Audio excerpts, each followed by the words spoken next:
Okay, I raised my hand.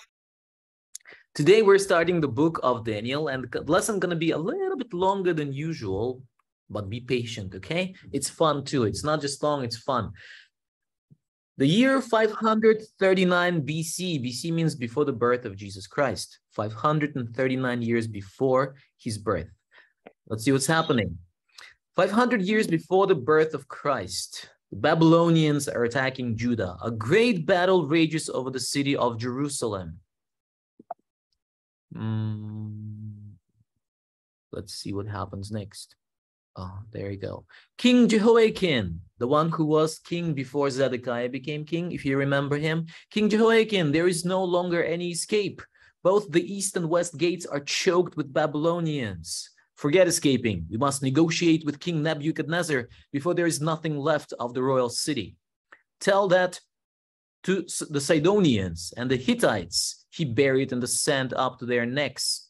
Then had his cavalry run over their heads. Negotiate, indeed. It means that King Nebuchadnezzar does not negotiate. He just comes and conquers and kills everybody. Some he takes alive back to Babylon. Yes, with hooks in their jaws. We cannot negotiate. Negotiate is like having a conversation and discussing things in a peaceful manner. And King Nebuchadnezzar never does that. He just kills everybody. We cannot fight. We cannot negotiate. What else is there?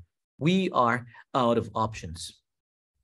Moments later, come, the king has made his decision. I thought the king said, this is Daniel, by the way. Okay, this boy is Daniel. I thought the king said Jerusalem would never fall, that God himself protected us. Has God abandoned us?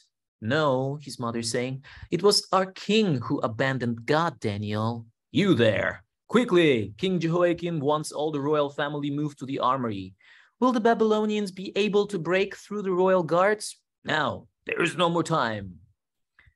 We will keep you all safe here. Do not worry. Mother, says Daniel. Cannot fight, cannot negotiate. All we can do is hide like rabbits in a hole. I don't think anywhere is safe, says Daniel. It is useless to resist. You and the royal family are to be taken to Babylon. Jerusalem is now no different than Gath, Damascus, or Ekron, all those cities that Babylonians have conquered. All now belong to Babylon.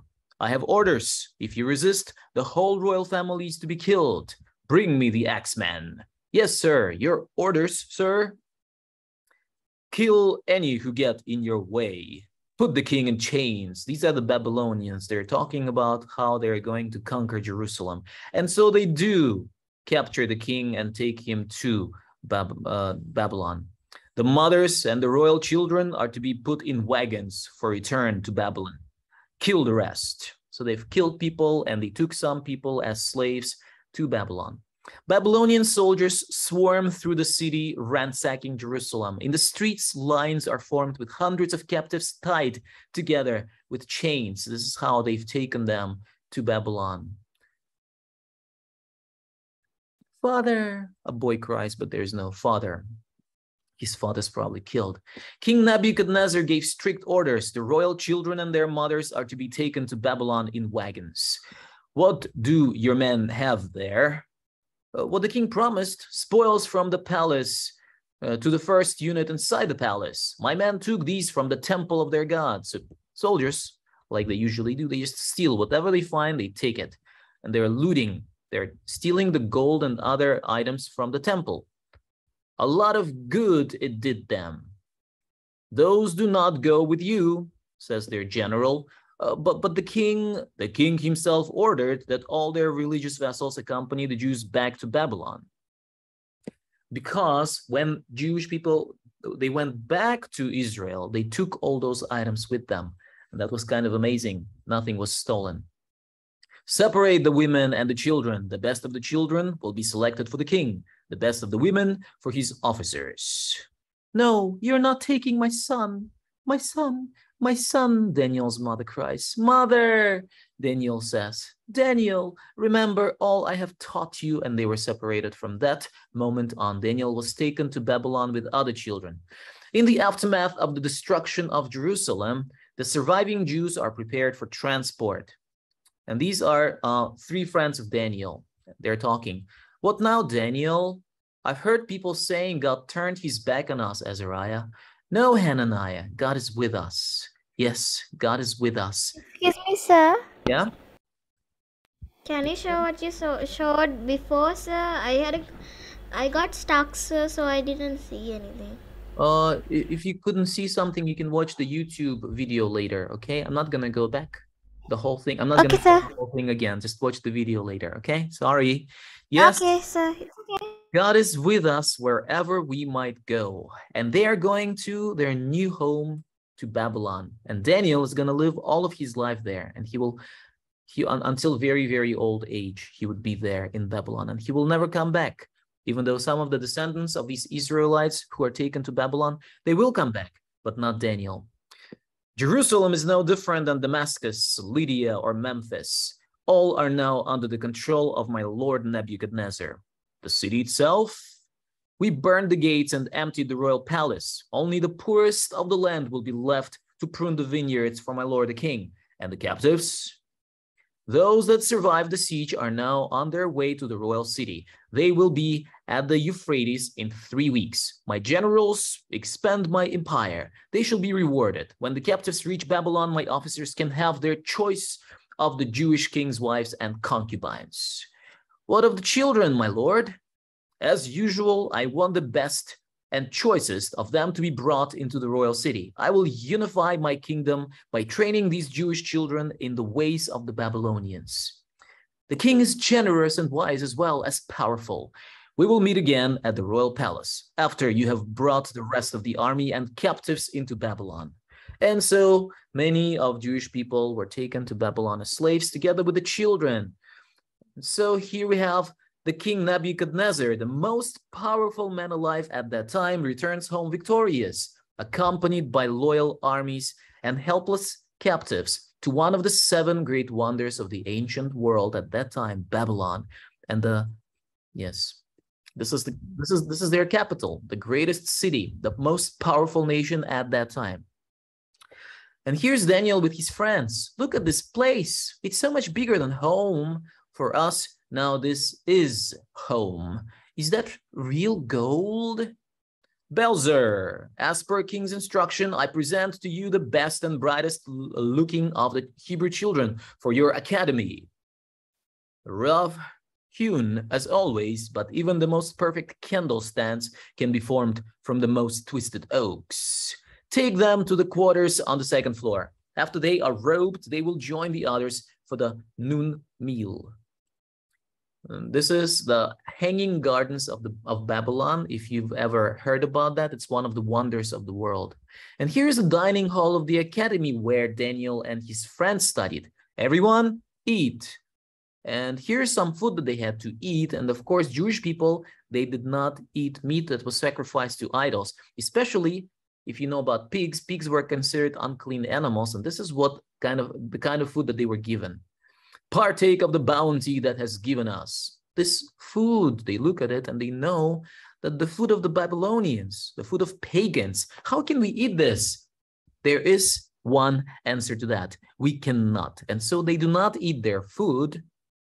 And the next day, same thing happens. Daniel, are they going to serve this every day? We must do what we know to be right. We need to do the right thing. Just wish what we knew to be right didn't leave us so hungry. And so they stay hungry for the 2nd day in a row. And this person who is in care, he takes care of them. He's in charge of them. He notices that they're not eating the food that was given to them. Noon meal the 3rd day. 3 days in a row, they didn't eat anything. All students are dismissed. The Hebrews are to remain. Belzer wishes to see you. So he, the caretaker, decides to talk to them. Take the others to their quarters.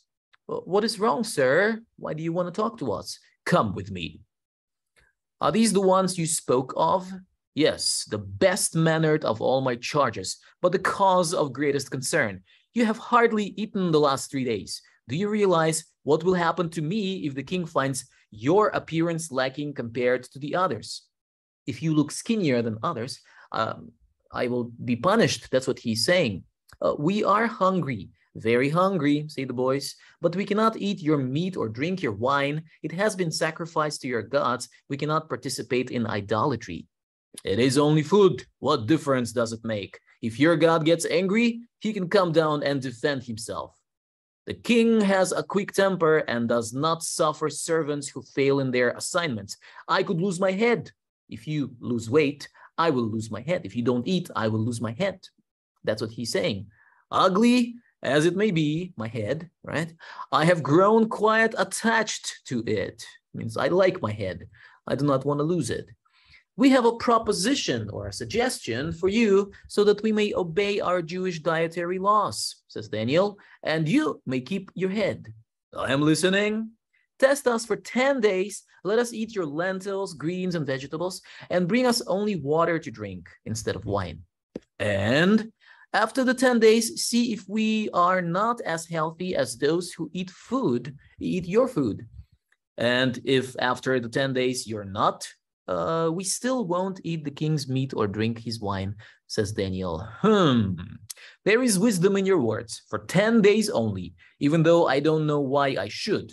Belzer, make it so. Very well, says Belzer the servant. Starting tomorrow, we will give the Hebrews vegetables and water only. I hope their God sustains them. And let's see what happened 10 days later. 10 days later, Belzer, your students reflect well on you. Especially the 4 Hebrews, they're perfect physical and mental examples of what the king wishes to see. You could say our success or failure was on Belzer's head, something he's grown quite attached to. You have what you wanted, says Belzer, and you have your head. Ha, ha, ha. And that's all for today. The first part of story of Daniel about how he decided to follow God's law and not to eat meat that was sacrificed to idols. Instead, only ate vegetables, and yet he still was, they were just like other kids, even better looking than other kids. I mean, they considered plump, not skinny, but a little bit plump kids. They consider them healthy. Let's read this part, okay? Not on the menu. And we have a few volunteers there. Can I ask somebody who doesn't usually read? Is it okay? Yes, sir. Yeah? Tehila, can you read the first part, please? Not on the menu. Okay, sir. All right. Not on the menu. As Jeremiah had prophesied, King Nebuchadnezzar of Babylon attacked the city of Jerusalem, taking many Israelites to Babylon as slaves. Daniel was one of those who were captured. Soon after he arrived in Babylon, King Nebuchadnezzar ordered his chief official to choose the cleverest and best-looking men from Israel to serve in his royal court. Ashpenaz, the chief official, selected Daniel and his 3 friends for a training program to teach them the Babylonian language and way of life. They were offered the best food and wine, straight from the king's kitchen. Daniel made up his mind not to eat the rich, royal food or drink the wine offered to him. He said to the guard, "Test us for 10 days. Give us only vegetables and water. Then compare us to the others who eat the royal food." The guard agreed, and after 10 days, Daniel and his friends looked healthier and stronger than the others who had been eating the king's special food. So from then on, the guard allowed them to eat only healthy food, and God blessed them. Thank you. Do I have to eat my vegetables? It's a question for you. Healthy food, right? Sneha, is your connection okay? Can you read about eating vegetables? If your connection's okay? Okay, sir. Do I have to eat my vegetables? Daniel and his friends were used to eating plain, healthy food. It is not surprising that they were so bright and healthy. Daniel knew that God, who created us, also provides us with all the natural food our bodies need. Daniel was determined to honor God by looking after his body. He also did not want to live a life of luxury while his fellow Israelites were suffering as slaves. Although Daniel's diet of vegetables was a personal decision, we can see that God was pleased with Daniel and blessed him. Yes, you do need to eat your vegetables to be healthy. Look after your body and you will feel great. Also, remember that your body is the temple of the Lord, the place where His Spirit lives. 1 Corinthians 6:16. This word is determined, not determined, but determined. Determined. Let's read the verse for today together. Ready, go. Everything is permissible. Everything is permissible, but not everything is good. 1 Corinthians chapter 10 verse 23. 10 verse 23. Yeah, Chapter if 10, you verse think about the 23. way God created our body, like whatever you put in your mouth, whatever you swallow, whatever you eat, our body uses those things and breaks it down into fats and proteins and other nutrients to sustain our body. It's just amazing how God created it. If you really think about it, we don't even think about it. We just take it for granted. We just eat things and we are alive. But if you think how it's ingenious, the way He created our body. And we can pretty much eat anything and everything, right? That's our body can take whatever is necessary to sustain it. It can take nutrients and proteins and fats from all different kinds of food. Doesn't matter what you eat.